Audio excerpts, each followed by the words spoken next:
আব্বা এদিকে আয়, এদিকে আয়। আব্বা আমাদের সিগারেট এনে দিতে দোকানে তুমি টাকা নিয়ে যাও। ভাই তোর আব্বাকে কাজ করতে কলো তাতে করলেন নে বাপ যেদিন ডাকবে না সেদিন বাপের মামা বসবি আবা তুমি ওর কথা কিছু মনে করো না আমার দেখান খাও কি করে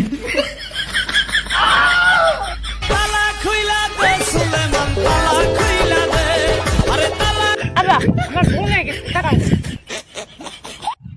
আমি কেন মরি না ছুরি বাচ্চারা ধর এই গুড মারছে